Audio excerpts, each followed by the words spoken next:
स्वागत है बच्चों आप सभी का डाउटनेट पर। बेटा जी बात कर रहे हैं किसकी?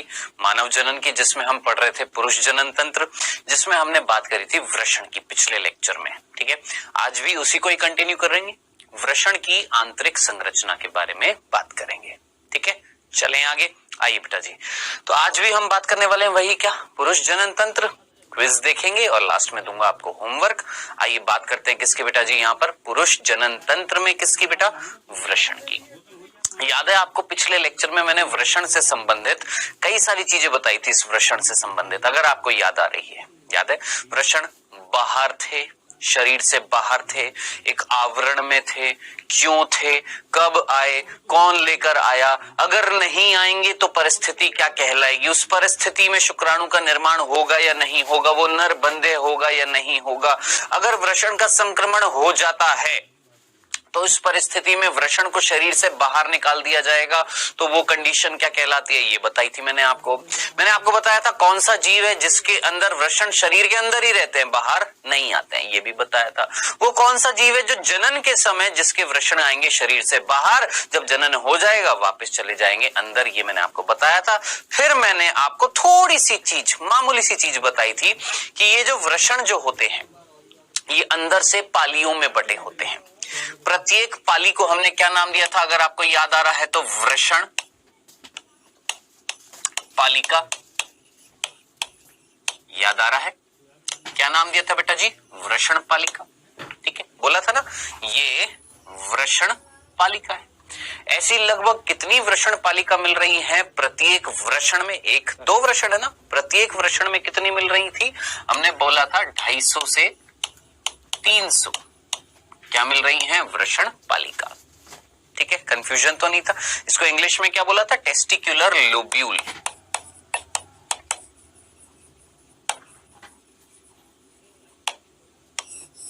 ठीक है, यहां तक की चीज आपको समझ में आ गई होगी। अब इसके बाद मैंने आपको एक और चीज बताई कि ये जो वृषण पालिका है, इस वृषण पालिका के अंदर क्या मिल रहा था, ये भी मैंने आपको बताया था। क्या मिल रहा था? 1 से 3 कुछ नलिकाएं मिल रही थी जिनका नाम क्या था? शुक्र जनक नलिका, जिसको हम सेमिनिफेरस नलिका या इंग्लिश में बोलते हैं सेमिनिफेरस ट्यूब्यूल। ठीक है, ये मैंने आपको बता दिया था। यहां तक की चीज हम पिछले लेक्चर में देख चुके थे यहां पर। ठीक है, अब देखिए ऐसी कुछ नलिकाएं, गौर से देखना है यहां पर अंदर, यहां पर इसको जब आपके पास ये स्लाइड्स आ जाएंगी इसको बड़ा करके देखना, जूम करके देखना, अंदर कुछ नलिकाएं दिख रही हैं। ऐसा लग रहा है जैसे चौमिन डाल दी हो, चौमिन नहीं है, ये नलिकाएं हैं। ठीक है, ये जो नलिकाएं हैं इनको हमने क्या बोला? शुक्र जनक नलिका। अब हम बात करने वाले हैं इन शुक्र जनक नलिकाओं की संरचना की। चलें आगे। आइए बेटा बात करते हैं यहां पर किसकी? वृषण की आंतरिक संरचना में हम देखने वाले हैं किसका? शुक्र जनक नलिका। ठीक है, क्या बोला था? शुक्र जनक नलिका जो है वो किस में मिल रही है? वृषण पालिका में 1 से 3 मिल रही है। मैं यहां पर आपको 2 बनाकर दिखा रहा हूं, ये देखिए, ये एक और ये दूसरी,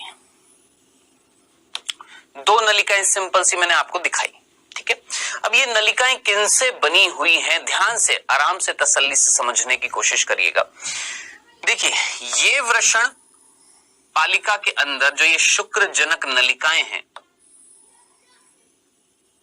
ठीक है, इनके आवरण की या इनके स्तरों की बात करते हैं। ध्यान से सुनना बेटा, देखिएगा एक बता रहा हूं, दूसरी ऑटोमेटिकली आप समझ सकते हैं कि सेम टू सेम होंगी, अलग नहीं है, दोनों सेम टू सेम है। एक मैं दर्शा रहा हूं, दूसरी आप ऑटोमेटिकली आप समझ जाइएगा। सेम टू सेम कंडीशन यहां पर भी होगी। ठीक है, देखिए ये जो एक शुक्र जनक नलिका मैंने यहां पर बनाई है, दूसरी भी है, इसकी अगर मैं संरचना देखूं तो सबसे बाहर जो एक स्तर आपको दिखाई दे रही है, ठीक है, इस स्तर को बोला जाता है ट्यूनिका प्रोप्रिया। क्या नाम दिया है? ट्यूनिका प्रोपरिया। ठीक है, अब आप बोलेंगे ये क्या काम करती है? कुछ नहीं, शुक्रजनक नलिका के अंदर जो मिलने वाला है ना सब कुछ, यूं बोलते हैं ना माल मसाला, जो भी मिलने वाला है सब कुछ अंदर जो मिलने वाला है उसको एक सुरक्षात्मक आवरण दे रही है, सुरक्षा दे रही है, प्रोटेक्शन करा रही है। कौन? ट्यूनिका प्रोपरिया। ठीक है, अगर ये याद रह जाए तो ठीक है, ना याद रहे तो मैं आपसे बोलूंगा कोई जरूरत नहीं है इसको याद रखने की, बस इतना सा याद रखना कि सबसे बाहरी आवरण जो होता है शुक्रजनक नलिका का वो क्या कहलाता है? ट्यूनिका प्रोपरिया, जो क्या दे रहा है? सुरक्षा दे रहा है, जो प्रोटेक्शन कर रहा है। सिंपल। चलें आगे। अब इधर देखिएगा, ध्यान से सुनना बेटा। इस स्तर के नीचे ट्यूनिका प्रोपरिया जो लाल रंग की दिखाई दे रही है, इसके नीचे जो स्तर जो है ये वाली, देखिएगा,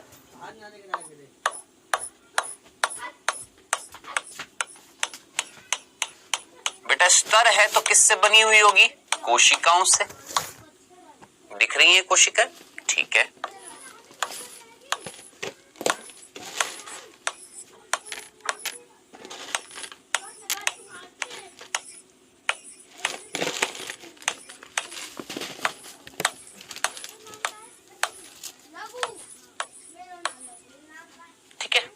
अब इस स्तर को देखो, आपको क्या दिखाई दे रही है? ध्यान से देखना बेटा जी, ध्यान से समझना और ध्यान से देखने की कोशिश करना।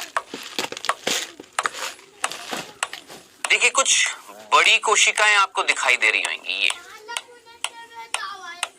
ये बड़ी बड़ी कोशिकाएं हैं। ठीक है, और कुछ आपको छोटी भी दिखाई दे रही हैं। ये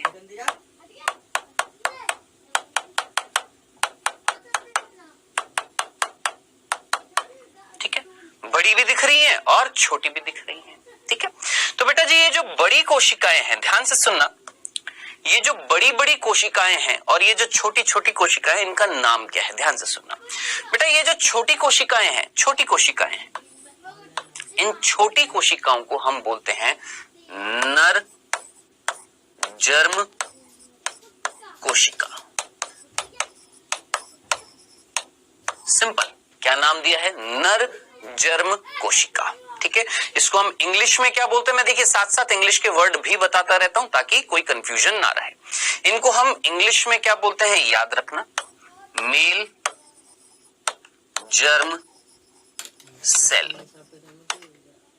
सिंपल, मेल जर्म सेल, नर जर्म कोशिका। ठीक है, आप बोलेंगे सर इसको इंग्लिश में क्या बोलते हैं? इसको इंग्लिश में ट्यूनिका प्रोपरिया ही बोलते हैं। ठीक है, याद रखना, ट्यूनिका प्रोपरिया।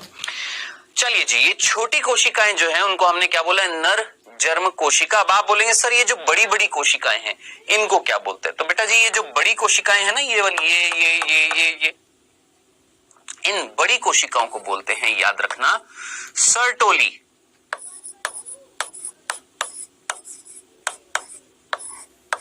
कोशिका।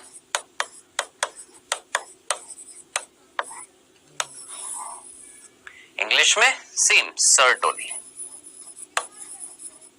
सेल्स।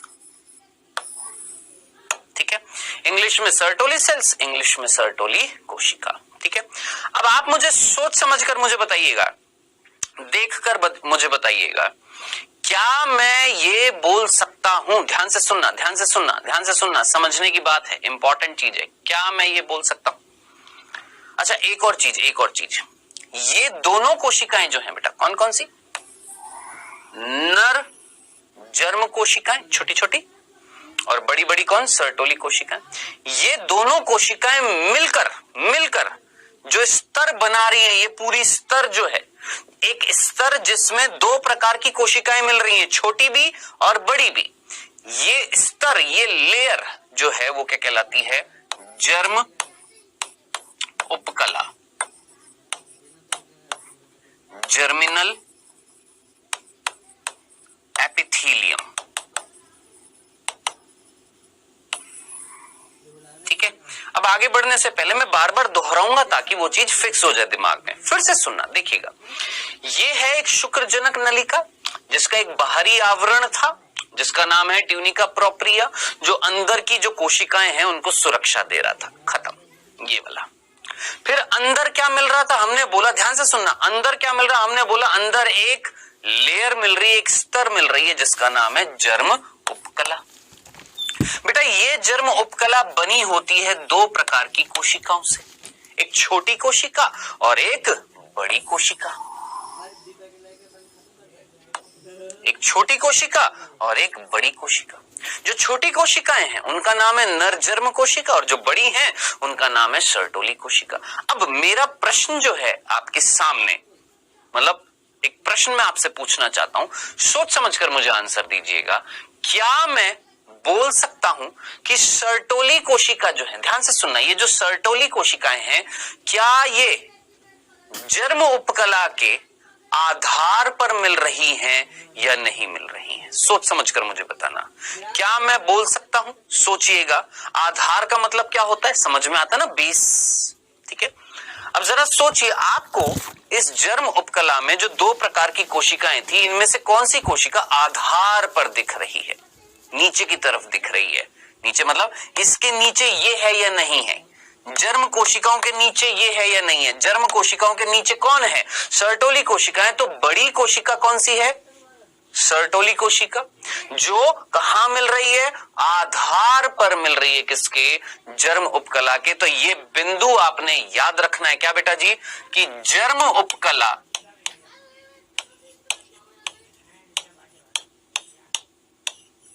जो है वो दो प्रकार की कोशिकाओं से बनी हुई है।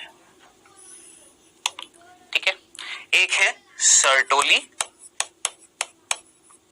कोशिका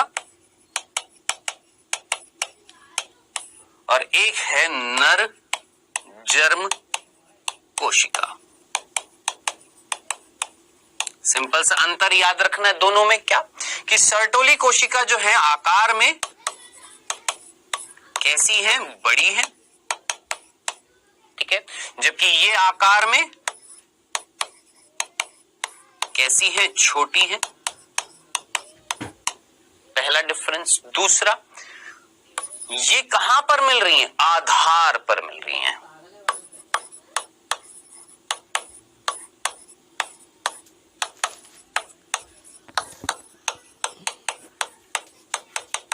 कहां पर मिल रही हैं? आधार पर मिल रही हैं। ठीक है, और ये ऐसे नहीं बोलेंगे कि यहां पर, ये कहां पर मिल रही हैं, ये याद रखना है, ये कहां मिल रही हैं? आधार पर। और उनके ऊपर, किसके ऊपर? सर्टोली कोशिका के ऊपर। भाई जरा सोचो, ये एक कोशिका ये है, ध्यान से देखो, ये एक कोशिका है, ये दूसरी कोशिका है। ये कोशिका के ऊपर ये वाली अगर कोशिका है तो कौन सी कोशिका आधार पर है? ये वाली ना। तो ये सर्टोली कोशिका और ये जर्म कोशिका है। तो जर्म कोशिका कहां मिल रही है? सर्टोली कोशिका के ऊपर मिल रही है। तो आधार पर कौन मिल रही है? सर्टोली कोशिका। तो ये चीज समझाने की क्लियर है। और क्या अंतर है? ध्यान से सुनना बेटा जी, ये शुक्राणु का निर्माण करती हैं।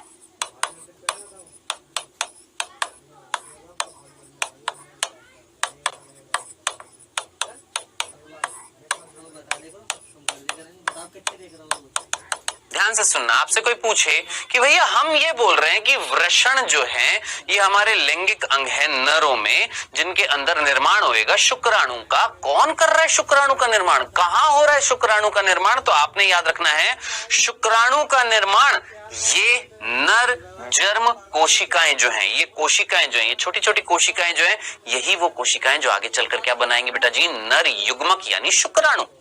ठीक है, भूलना मत। तो अब आप पूछेंगे सर फिर इन कोशिकाओं का कार्य क्या है? सर्टोली कोशिकाओं का। ये तो समझ में आ गया कि भैया यही है जो आगे चलकर बनाएंगी क्या? शुक्राणु।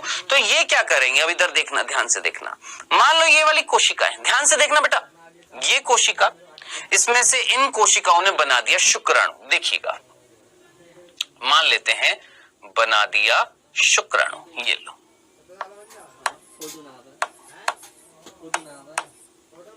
ये क्या बन गए हैं?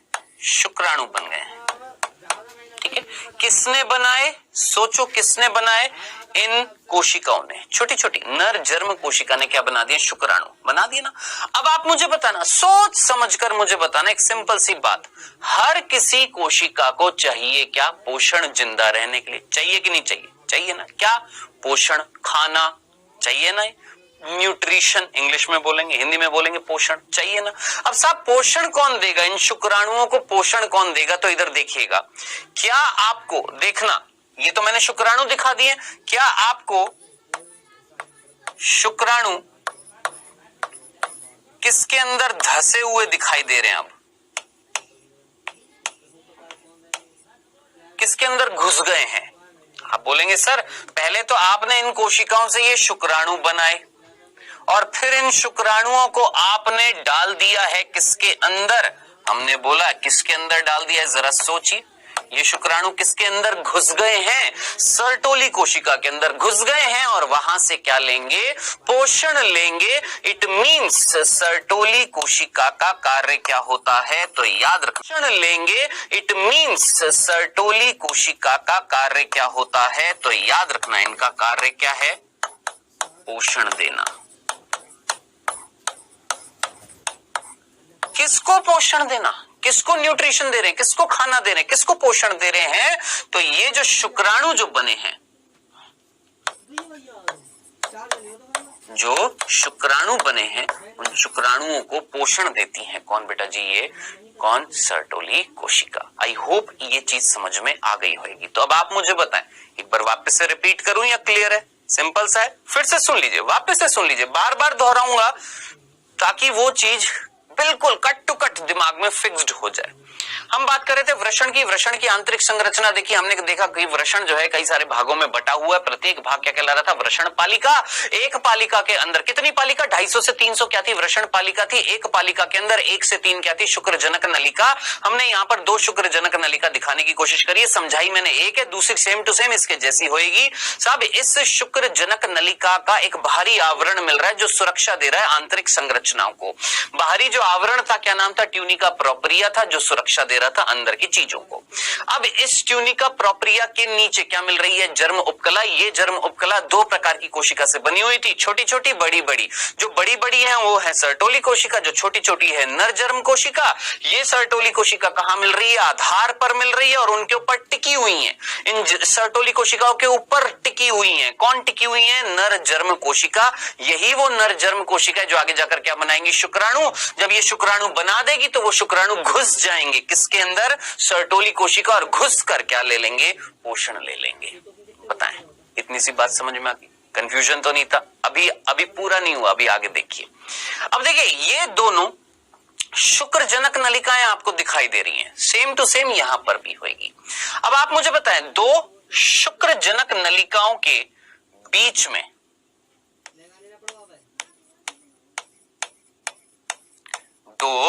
शुक्रजनक नलिकाओं के बीच में आपको कुछ और कोशिकाएं भी दिख रही हैं। सोचिए, क्या ये कोशिकाएं दिख रही हैं आपको?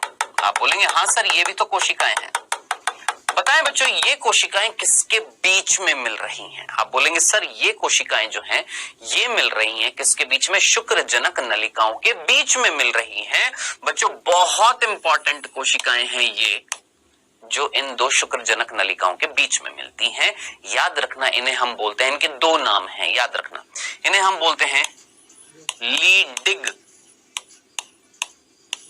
कोशिका। एक नाम इनका क्या है? लीडिग कोशिका, और दूसरा नाम है इनका अंतराली कोशिका। एक नाम क्या है? लीडिग कोशिका, दूसरा नाम क्या है? अंतराली कोशिका। आप बोलेंगे सर इंग्लिश में क्या बोलेंगे? इंग्लिश में भी बता देता हूं बेटा। देखिए लीडिग को लीडिग ही बोलेंगे, लीडिग सेल्स, ठीक है। और अंतराली को इंग्लिश में बोला जाता है इंटरस्टिशियल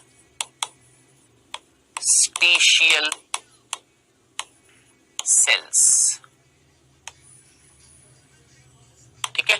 तो मैं दोनों वर्ड लिख देता हूं, क्योंकि है ना कई बुक्स में जैसे अंतराली कोशिका ना लिख कर क्या लिखा होगा, सिर्फ लीडिग कोशिका या लीडिग अंतराली की जगह इंटरस्टिशियल लिख दिया जाता है। तो मैंने यहाँ पर हिंदी इंग्लिश दोनों के वर्ड लिख दिए ताकि कोई भी बिंदु ना छूटे। ये वो कोशिकाएं हैं जो बालक कहां पर मिल रही हैं बेटा? 2 शुक्रजनक नलिकाओं के बीच में मिल रही हैं। खत्म, खल्लास। इतनी सी बात समझ में आई है? कंफ्यूजन तो नहीं था? पक्का। अब जो मैं आगे कहने वाला हूं ना, वो फील करने वाली चीज है। फील करने वाली यानी थोड़ा सा इमेजिनेशन वाली चीज होगी। ठीक है, क्या? सुनना। देखिए, ये मान लो ये एक शुक्रजनक नलिका है, ये वाली, और ये दूसरी शुक्रजनक नलिका है। दो शुक्रजनक नलिका है। ठीक है, ये आप सामने से देख रहे हैं।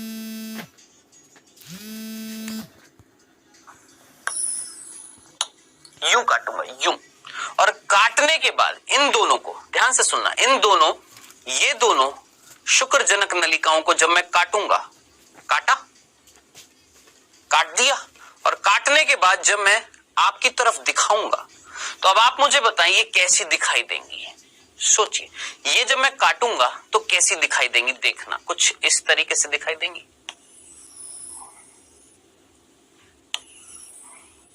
कॉमन सेंस लगाएं, थोड़ा सा कॉमन सेंस लगाएं, और फिर भी नहीं समझ में आया तो देखिए एक उदाहरण से मैं आपको समझाता हूं। देखिए, आपको ये दिख रहा है, दिख रही है? मान लो ये नलिका है, दिख रही है ना, ये नलिका दिख रही है। मान लो इसको क्या है, ये एक नलिका है।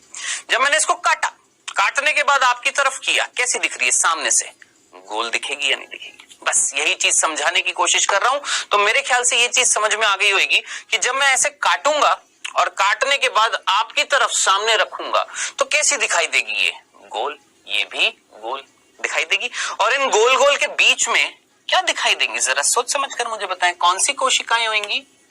दिमाग लगाएं, ये कौन सी कोशिकाएं होंगी? बताया मैंने अभी अभी आपको, कौन सी? लेडिग कोशिका या अंतराली कोशिका। लेडिग कोशिका या लेडिग कोशिका, या इसका दूसरा नाम क्या था? अंतराली कोशिका। ठीक है, अब आप बोलेंगे सर ये क्या? अरे भैया, शुक्रजनक नलिकाएं हैं। ठीक है, अब आप मुझे बताएं, इस शुक्रजनक नलिका में सबसे बाहरी जो आवरण जो था, क्या नाम था? ट्यूनिका प्रोप्रिया था या नहीं था? था ना। इसके अंदर सोचिए क्या मिल रही थी? बड़ी बड़ी कोशिकाएं मिल रही हैं जो आधार पर हैं। ठीक है, और कुछ छोटी छोटी कोशिकाएं मिल रही हैं।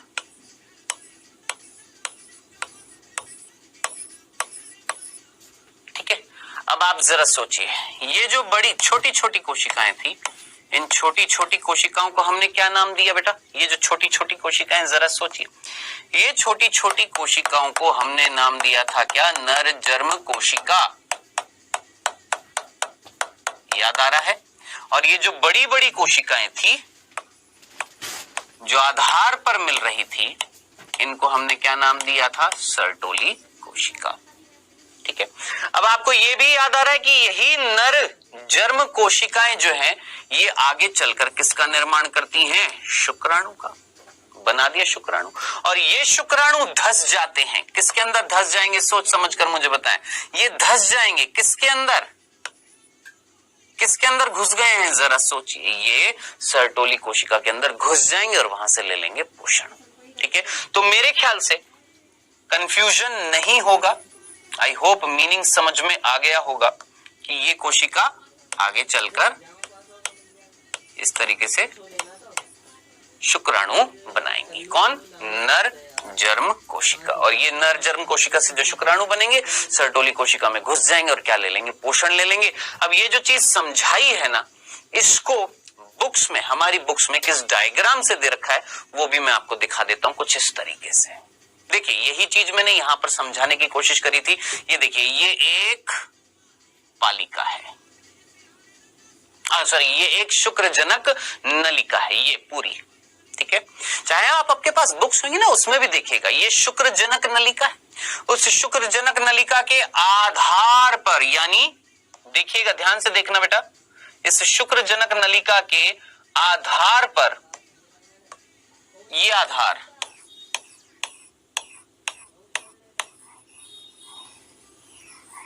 ये आधार पर जो कोशिकाएं दिखाई दे रही हैं, वो कौन सी है बच्चों, याद रखनी है आपने, कौन सी कोशिकाएं, ये सर्टोली कोशिका। ठीक है, और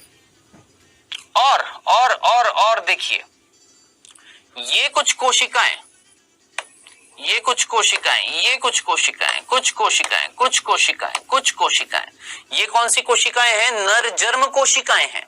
और इन्हीं नर जर्म कोशिकाओं ने देखिए क्या बना दिया है, ध्यान से सुनना, इन्हीं नर जर्म कोशिकाओं ने किसका निर्माण कर दिया है, देखिएगा, ये है शुक्राणु का, ये शुक्राणु बनाए हैं। और ये शुक्राणु देखिए धस गए हैं, घुस गए हैं, ये देखिए, ये शुक्राणु यहां पर इस पीली पीली संरचना जो मैंने क्या बताई है सर्टोली कोशिका, उसके अंदर घुस रहे हैं, क्या लेने के लिए, पोषण लेने के लिए। ठीक है, अब ट्यूनिका प्रोप्रिया जो होती है वो यहां पर इतना अच्छे से नहीं दिखा रखी है, लेकिन आप समझना, सबसे बाहरी आवरण जो होता है वो क्या होती है, ट्यूनिका प्रोप्रिया। ठीक है, अब जरा सोचिए, यहां पर कुछ आपको कोशिकाएं दिख रही होंगी जो दो शुक्र जनक नलिकाओं के बीच में है। देखिएगा, ये इधर की तरफ, इधर की तरफ, यहां पर, यहां पर, यहां पर, किसके बीच में मिल रही हैं, शुक्र जनक नलिकाओं के बीच में मिल रही है, जिनका नाम क्या है, अंतराली कोशिका। ठीक है, शुक्राणु मैंने बताए, अंतराली कोशिका मैंने बताई, सर्टोली कोशिका मैंने बताई। अब आप बोलेंगे सर आपने तो नर जर्म कोशिका बोली थी ना। बेटा जी ध्यान से सुनना, मेरे शब्द को समझने की कोशिश करना। वो नर जर्म कोशिका, वो नर जर्म कोशिका जो आगे चलकर शुक्राणु बनाती हैं, वो नर जर्म कोशिका जो आगे चलकर क्या बनाती है, शुक्राणु बनाती हैं, उनको हम बोलते हैं शुक्राणु जन कोशिका। आया मीनिंग समझ में क्या, कि वो कोशिकाएं, वो नर जर्म कोशिकाएं, ये वाली देखिए, ये नर जर्म कोशिका थी ना, अब इनमें से सारी नहीं बना रही हैं, कुछ ऐसी नर जर्म कोशिका जो आगे चलकर क्या बनाएंगे, शुक्राणु बनाएंगी। उन नर जर्म कोशिकाओं को हम क्या बोलते हैं, शुक्राणु जन कोशिका, इंग्लिश में बोलते हैं स्पर्मेटोगोनिया। वर्ड याद रखना, क्या बोलते हैं, स्पर्मेटोगोनिया। तो स्पर्मेटोगोनिया कौन है, वो नर जर्म कोशिका जो आगे चलकर किसका निर्माण करने वाली है, शुक्राणु का। ये सीधा सा, साफ सा, क्लियर सा बिंदु था समझाने के लिए। इससे समाप्त हुई है हमारी ये पूरी संरचना। आई होप, मेरे ख्याल से कोशिश मैंने पूरी करी है आपको समझाने के लिए, समझ में आ गया होगा आपको। ठीक है, क्लियर है, सिंपल, भूल मत जाना बेटा जी, क्योंकि ये बोर्ड में प्रश्न पूछा जाता है। ठीक है, तो सबसे बाहरी आवरण ट्यूनिक, ये किसकी संरचना देखी हमने, शुक्र जनक नलिका की संरचना देखी है। पढ़ते पढ़ते ये मत भूल जाना कि पढ़ क्या रहे थे। शुक्र जनक नलिका, बाहरी आवरण ट्यूनिका प्रोप्रिया। 1 से 10 बार दोहराता हूं मैं चीजों को, ताकि 1 बार 2 बार 3 बार कई बार बताने के बाद समझ में तो आएगा ना। सबसे बाहर ट्यूनिका प्रोप्रिया सुरक्षा दे रहा है, फिर उसके नीचे सर्टोली कोशिका, फिर सर्टोली कोशिका के बाद नर जर्म कोशिका। नर जर्म कोशिका और सर्टोली कोशिका मिलकर जो स्तर बना रही है उसका नाम है जर्म उपकला। ये जर्म उपकला की नर जर्म कोशिका, वे नर जर्म कोशिका जो क्या बनाएंगी, शुक्राणु बनाएंगी। उनका नाम क्या था, शुक्राणु जन कोशिका। जो पोषण मिलने के बाद में, या मैं बोलूंगा वो शुक्राणु जन कोशिका जो आगे शुक्राणु बनाएंगी, वो शुक्राणु पोषण लेंगे किससे, सर्टोली कोशिका से। खत्म। ठीक है, और इनके बीच में बहुत इंपॉर्टेंट कौन सी कोशिका, लेडिग कोशिका या अंतराली कोशिका। ठीक है, अब आगे चलते हैं। अब ये जो हमने संरचना देखी है, इसके आगे हम एक बहुत इंपॉर्टेंट चीज पढ़ने वाले हैं, ध्यान से सुनना। बहुत इंपॉर्टेंट चीज मैं आपको बताने वाला हूं, ध्यान से सुनना। कि सर आपने सारी चीजें बता दी, नर जर्म कोशिका, कुछ जो किसमें बदली है, शुक्राणु जन कोशिका में, जिन्होंने शुक्राणु बना दिए। शुक्राणु क्या ले रहे हैं पोषण, किससे, सर्टोली कोशिका से। चलिए सर, वो अंतराली कोशिका जो थी या लेडिक कोशिका जो आपने बताई थी बीच में, वो क्या कर रही थी? आ रहा है ना मन में प्रश्न कि सर ये जो अंतराली कोशिका जो बीच में आपने दिखाई है, दो शुक्राणु, दो शुक्र जनक नलिकाओं के बीच में ये जो अंतराली कोशिका है, इसका कार्य क्या है, ये क्या कार्य कर रही है? आइए ध्यान से सुनना बेटा जी, कुछ चीजें बताने की कोशिश कर रहा हूं, फील करना, मीनिंग समझना। क्या एक लड़का जब 12 से 14 वर्ष का होता है, एक लड़का जब 12 से 14 वर्ष का होता है तो उसके शरीर में कुछ परिवर्तन आता है। क्या आता है, ध्यान से सुनना।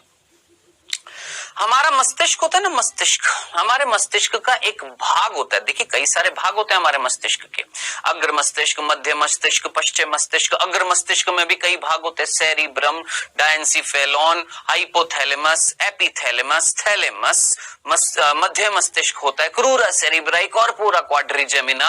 और उसके अलावा पश्चिम मस्तिष्क जो होता है उसमें भी कई सारे भाग होते हैं, पॉन्स होता है, मेडुला ओब्लंगेटा होता है, सेरिबेलम होता है, यानी कई सारे भाग होते हैं किसके, हमारे मस्तिष्क के। इंपॉर्टेंट क्या था, सिर्फ इतना सा सुनना ध्यान से। क्या हमारे मस्तिष्क का एक भाग होता है जिसका नाम होता है हाइपोथैलेमस।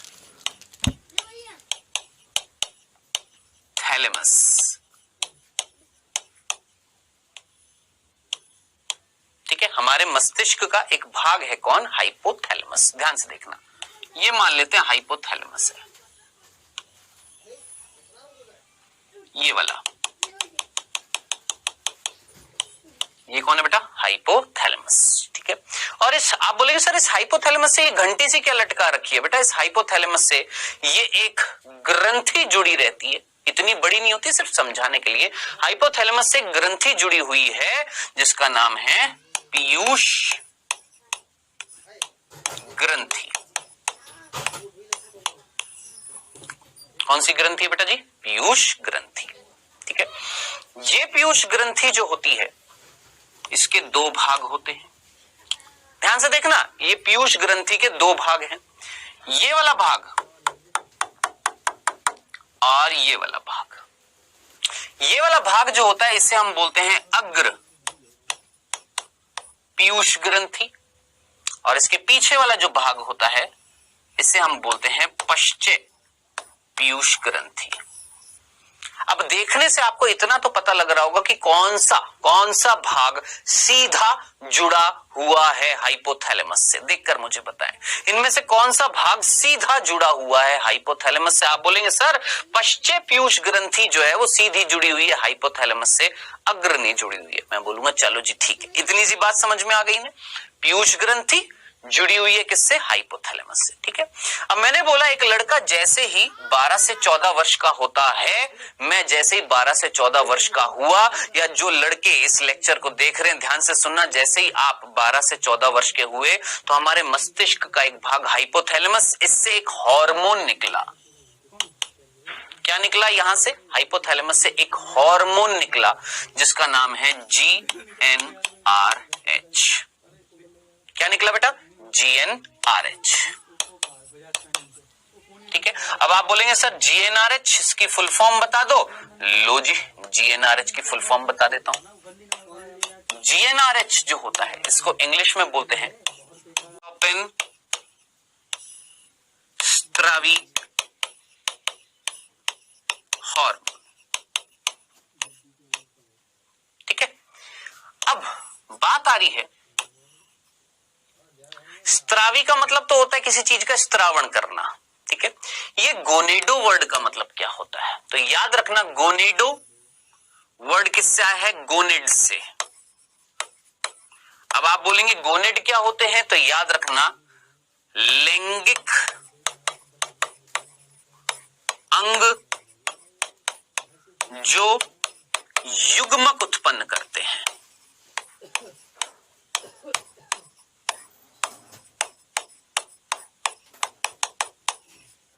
आप बोलेंगे सर बड़ा कंफ्यूजन हो रहा है, वापस से सुनना। देखो गोनेड का मतलब वो लैंगिक अंग जो युग्मक उत्पन्न करेंगे। जरा सोचिए, एक नर में युग्मक कौन उत्पन्न करता है, वृषण। मादा में अंडाशय। तो नर के वृषण और मादा के अंडाशय जो होते हैं वो लैंगिक अंग हैं जिनमें युग्मक उत्पन्न हो रहे हैं। उन्हीं को अंग्रेजी में क्या बोलते हैं? गोनिड्स बोलते हैं। और उन्हीं गोनिड से वर्ड आया गोनिडोट्रोपिन, स्त्रावी हार्मोन। अब आप बोलेंगे क्या है सर, इसका मतलब क्या है? ध्यान से देखना, ये बेटा एक हार्मोन था जीएनआरएच, जो एक लड़का जैसे ही 12 से 14 वर्ष का हुआ उसके हाइपोथैलेमस से निकला जीएनआरएच, और ये जाएगा किसके पास? सोचिए, पीयूष ग्रंथि के पास जा रहा है। किसके पास गया? पीयूष ग्रंथि के पास। कौन से पीयूष ग्रंथि के पास? अग्र के पास के पश्च के पास? आप बोलेंगे सर ये तो अग्र के पास जा रहा है। आप बोलेंगे सर 2 तीर लगाए। अरे भैया जीएनआरएच किधर की तरफ जा रहा है? ये कौन सा भाग है? अग्र, अग्र की तरफ गया। और ये जो अग्र पीयूष ग्रंथि है इसको प्रेरित करेगा कौन? जीएनआरएच। इसको कहेगा, इसको संदेश देगा, किसको? अग्र पीयूष ग्रंथि को, कि कुछ काम करो। क्या काम करो? निकालो 2 हार्मोन। क्या निकालो? 2 हार्मोन निकालो। एक का नाम है एलएच और एक का नाम है एफएसएच। एक का नाम है एलएच और एक का नाम है एफएसएच। तो जरा सोच समझकर मुझे बताना, जल्दी से सुनना। जैसे ही मैं 12 से 14 वर्ष का हुआ, मेरे हाइपोथैलेमस से हार्मोन निकला जीएनआरएच, जो गया किसके पास? अग्र पीयूष ग्रंथि के पास, और उसको प्रेरित किया निकालने के लिए। क्या निकालने के लिए? ये 2 हार्मोन निकालने के लिए। और ये 2 हार्मोन जो होते हैं, ये 2 हार्मोन, इनको हम बोलते हैं गोनिडोट्रोफिन हार्मोन। क्या बोलते हैं इनको? गोनिडोट्रोफिन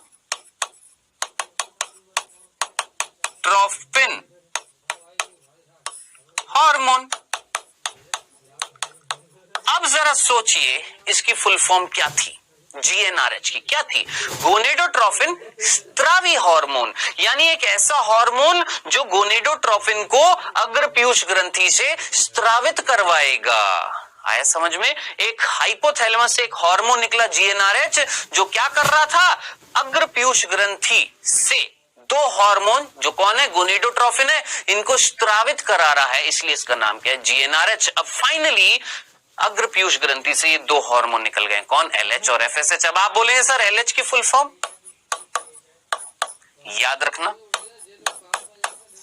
ल्यूटिनाइजिंग हार्मोन। हिंदी में भी यही बोलते हैं, ल्यूटिनाइजिंग हार्मोन।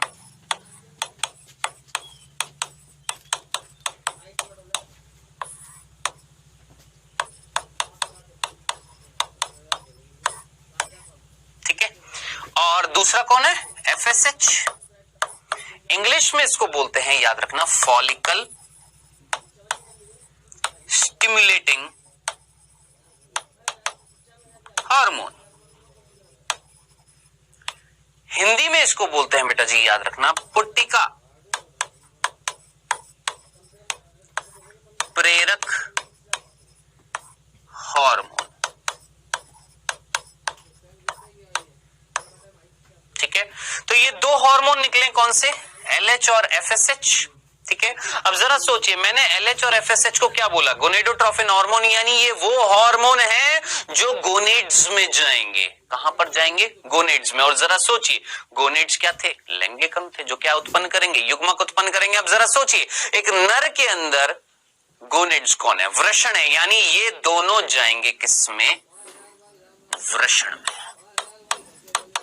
बताएं, यहां तक की कहानी समझ में आ गई है? कंफ्यूजन तो नहीं है? वापस से रिपीट कर दूं, फिर से सुनना बेटा, ध्यान से सुनना, आराम से तसल्ली से सुनना। एक लड़का 12 से 14 वर्ष का हुआ, उसके मस्तिष्क के हाइपोथैलेमस से एक हार्मोन निकला जीएनआरएच। जीएनआरएच की फुल फॉर्म मैंने बता दी है, मीनिंग भी बताया। मैं देखिए डायरेक्टली भी बता सकता था, क्या हाइपोथैलेमस से एक हार्मोन निकलता है जीएनआरएच, उसकी फुल फॉर्म बता देता, जो जाता है किसके पास? अग्र पीयूष ग्रंथि के पास, और उससे निकलवा देता है 2 हार्मोन एलएच और एफएसएच, इनकी फुल फॉर्म बता देता है। लेकिन मीनिंग बताना जरूरी था ना भाई, मीनिंग नहीं बताता तो इस फुल फॉर्म का कोई तुक नहीं बनता, कोई वैल्यू नहीं होती। तो जीएनआरएच की फुल फॉर्म क्या थी? हमने बात करी, गोनेडोट्रोफिन रिलीजिंग हार्मोन, गोनेडोट्रोफिन स्त्रावी हार्मोन, यानी एक ऐसा हार्मोन, जीएनआरएच एक ऐसा हार्मोन है जो स्त्रावण करवाने में सहायता करेगा।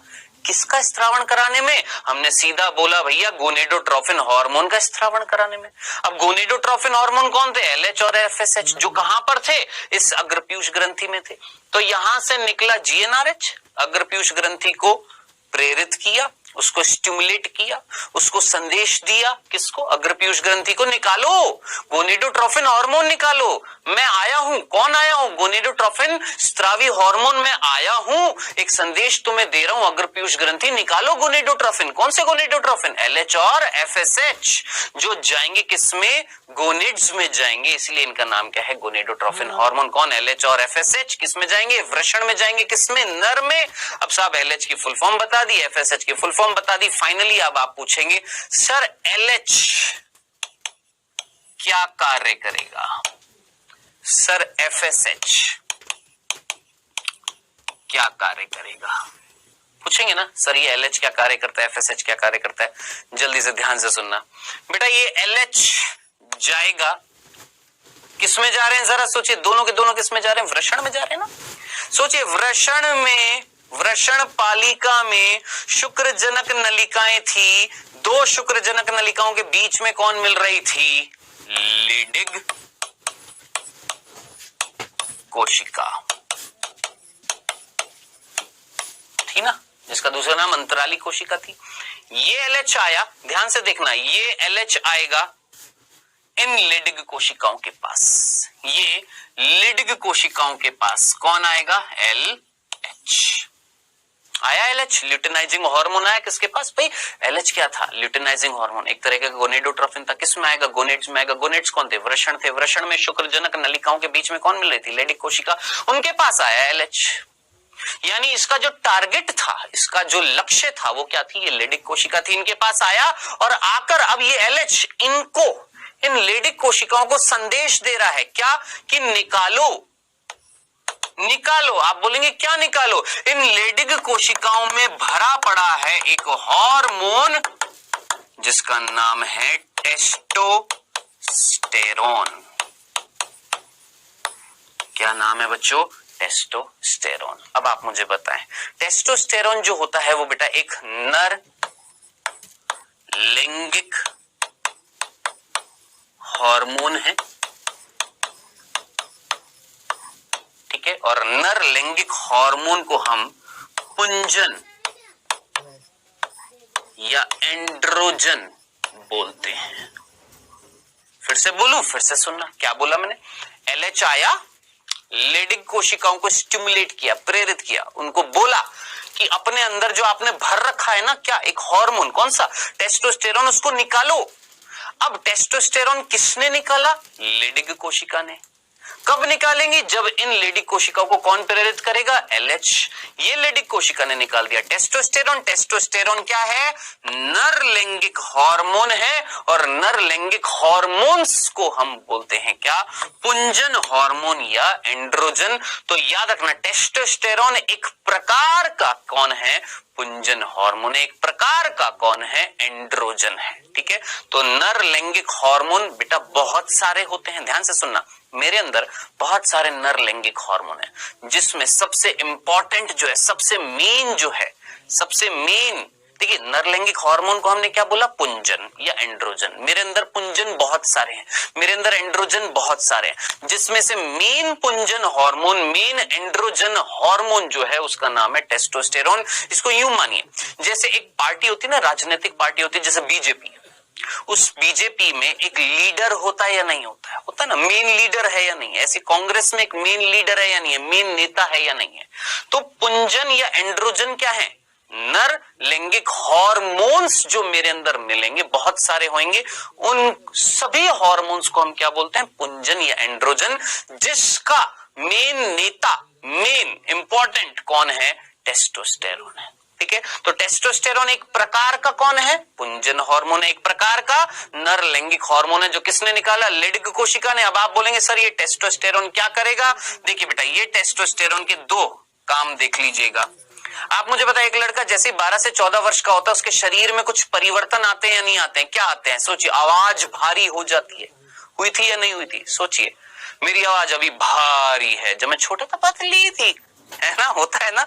यानी जब लड़का छोटा होता है तो उसकी आवाज थोड़ी सी पतली होती है, बाद में वो भारी हो जाती है, आवाज का भारीपन आता है। ये क्या है? एक लक्षण है किसका? नर का।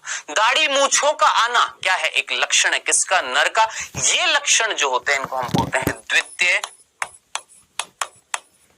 लैंगिक लक्षण। क्या नाम देते हैं बेटा जी? द्वितीय लैंगिक लक्षण। और ये द्वितीय लैंगिक लक्षण उत्पन्न करने के लिए, पैदा करने के लिए, दाढ़ी मूंछ लाने के लिए, आवाज भारी करने के लिए, बॉडी के अंदर, शरीर के अंदर मसल्स, मांसपेशियों को बढ़ाने के लिए उत्तरदायी होता है कौन? टेस्टोस्टेरोन।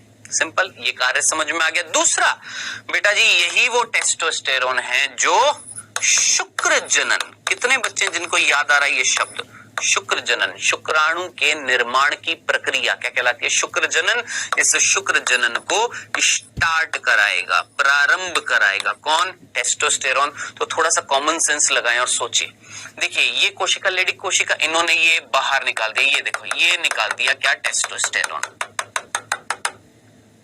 किसने निकाल दिया? ये लेडी कोशिका ने टेस्टोस्टेरोन निकाल दिया। अब ये टेस्टोस्टेरोन जाएगा अंदर, और अंदर जाकर इन नर जर्म कोशिका, ये जो नर जर्म कोशिका है, इनमें से कुछ कोशिका को प्रेरित करेगा बदलने के लिए, किसमें? शुक्राणु जन कोशिका। वो शुक्राणु जन कोशिकाएं आगे जाकर बनाएंगी क्या? शुक्राणु। समझ में आ गया? तो क्या मैं नहीं बोल सकता टेस्टोस्टेरोन ने शुक्र जनन यानी शुक्राणु के निर्माण की प्रक्रिया को स्टार्ट कराया। ठीक है, फाइनली ये हमारा किसका फंक्शन हो गया बेटा जी? हमारे एलएच का। एलएच लेडिक कोशिका के पास जाएगा, लेडिक कोशिका को प्रेरित करेगा, और प्रेरित करेगा तो लेडिक कोशिका बदले में निकालेंगी टेस्टोस्टेरोन, और टेस्टोस्टेरोन का कार्य मैंने आपको बता दिया है कि ये नर लैंगिक हार्मोन है जो शुक्राणु निर्माण की प्रक्रिया को चालू करवाएगा, जो एक नर के अंदर द्वितीय लैंगिक लक्षणों को उत्पन्न कराएगा। ठीक है, बचा कौन है? एफएसएच। एफएसएच सीधा सीधा आपने याद रखना है, ये सर्टोली कोशिका को, कौन सी? सर्टोली कोशिका को, सर्टोली कोशिका को प्रेरित करेगा, और प्रेरित करके उनके अंदर भोजन को या भोजन का निर्माण करेगा। ठीक है, अब जरा सोचिए, एफएसएच ने किसको प्रेरित किया? सर्टोली कोशिका। सर्टोली कोशिका क्या बनाएगी? भोजन। वो भोजन किसको देगी? शुक्राणु को। खत्म। एलएच ने टेस्टोस्टेरोन निकलवा दिया, एफएसएच ने सर्टोली कोशिका को प्रेरित करके संदेश दिया कि दो, क्या दो? भोजन दो। किसको भोजन दो? शुक्राणुओं को भोजन दो। इसी के साथ ये जो कंसेप्ट जो था ना बेटा जी, ये वाला, एक लड़का जब 12 से 14 वर्ष का होता है तो उसके अंदर क्या क्या घटनाएं होती है मैंने आपको बता दिया है। ये चीज याद रखनी है, एक एक चीज इंपॉर्टेंट थी। अब बेटा जी जो आज पढ़ा है एक बार उसको फटाफट मैं आपको रिवाइज करा देता हूं। आज हमने क्या क्या चीजें पढ़ी है। बहुत सिंपल सी चीज पढ़ी बेटा, नर जनन तंत्र या पुरुष जनन तंत्र में हमने आंतरिक संरचना देखी किसकी? वृषण की, जिसके अंदर हमने वृषण पालिका के अंदर शुक्र जनक नलिका की संरचना देखी। उस शुक्र जनक नलिका के अंदर एक बाहरी आवरण था कौन? ट्यूनिका प्रोप्रिया, जिसके अंदर थी जर्म उपकला, जिसमें दो कोशिका, छोटी कोशिका नर जर्म कोशिका, बड़ी कोशिका सर्टोली कोशिका। कुछ नर जर्म कोशिका जो क्या कहलाती है? शुक्राणु जन कोशिका, आगे जाकर बनाती है शुक्राणु। ये शुक्राणु सर्टोली कोशिका के अंदर घुस जाएंगे और वहां से ले लेंगे क्या? पोषण। ये बात हमने कर ली। इन दो शुक्रजनक नलिकाओं के बीच में मिलती है कौन? लेडिक कोशिका या अंतराली कोशिका, ये भी हमने देखा। फिर हमने बात करी एक लड़का जैसे 12 से 14 वर्ष का होएगा उसके हाइपोथैलेमस से निकलेगा कौन? जीएनआरएच। जीएनआरएच जाएगा अग्रपीयूष ग्रंथि में, अग्रपीयूष ग्रंथि से निकलवाएगा क्या? LH FSH. एलएच जो जाएगा वो किसके पास जाएगा? लेडिक कोशिका के पास निकलवाएगा क्या? टेस्टोस्टेरोन। टेस्टोस्टेरोन द्वितीय लैंगिक लक्षण भी उत्पन्न करेगा और शुक्र जनन यानी शुक्राणु निर्माण की प्रक्रिया को चालू कर देगा। जब शुक्राणु का निर्माण हो जाएगा तो वो शुक्राणु सर्टोली कोशिका से क्या लेंगे? पोषण। लेकिन वो पोषण कब देगी सर्टोली कोशिका? जब एफएसएच प्रेरित करेगा किसको? सर्टोली कोशिका को कि दो पोषण दो। किसको दो? शुक्राणु को। तो ये आज हमने बहुत सारी चीजें पढ़ी हैं, आई होप समझ में आ गई होंगी। समय हुआ है बेटा जी किसका? क्विज का। पहला प्रश्न आपकी स्क्रीन पर आता हुआ फर्स्ट। लेडिक कोशिकाओं का पाया जाना तथा उनसे निकलने वाले पदार्थ क्या होते हैं? लेडिक कोशिका कहाँ मिलती है और उससे क्या उत्पन्न होता है? पहला, अग्नाशय में होती है, ग्लूकेगॉन निकालती है। दूसरा, यकृत में होती है, कोलेस्ट्रॉल निकालती है। तीसरा, वृषण में होती है, टेस्टोस्टेरोन निकालती है। चौथा, अंडाशय में होती है, एस्ट्रोजन निकालती है। जल्दी से बताइए, बहुत सिंपल सा प्रश्न है।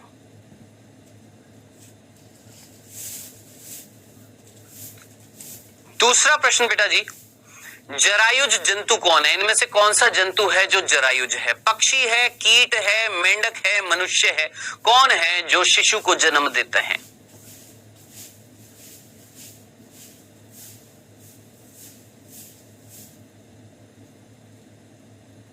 चलिए, समय हुआ समाप्त। आइए डिस्कस करते बेटा। पहला प्रश्न था कि लेडिक कोशिका कहां मिल रही हैं और क्या उत्पन्न कर रही है? सीधी सी बात है, वृषण में मिल रही हैं और टेस्टोस्टेरोन उत्पन्न कर रही हैं, जो एक नर लैंगिक हार्मोन था। खत्म, सीधा सा आंसर। सभी ने यही लगाया होगा जो सीरियसली पूरा लेक्चर सुन रहे हैं। दूसरा, जरायुज का मतलब क्या था? जो शिशु उत्पन्न करते हैं। पक्षी अंडे उत्पन्न करते हैं। कीट यानी कीड़े अंडे उत्पन्न करते हैं। मेंढक अंडे उत्पन्न करता है। हम शिशु को जन्म देते हैं। कौन? मनुष्य। तो करेक्ट आंसर क्या हो जाएगा? मनुष्य। ये सिंपल से आपका सिंपल सा क्विज था। आई होप समझ में आ गया होगा। अब बारी है बेटा जी आज के होमवर्क की। ये बहुत सिंपल से होमवर्क है, ज्यादा समय नहीं लगेगा, मुश्किल से 5 मिनट भी नहीं लगेंगे। जरूर करिएगा। रिक्त स्थान है, सोचिएगा, भरिएगा। मुश्किल से 5 या 2 मिनट भी नहीं लगेंगे इसको करने के लिए। जरूर करिएगा, ठीक है।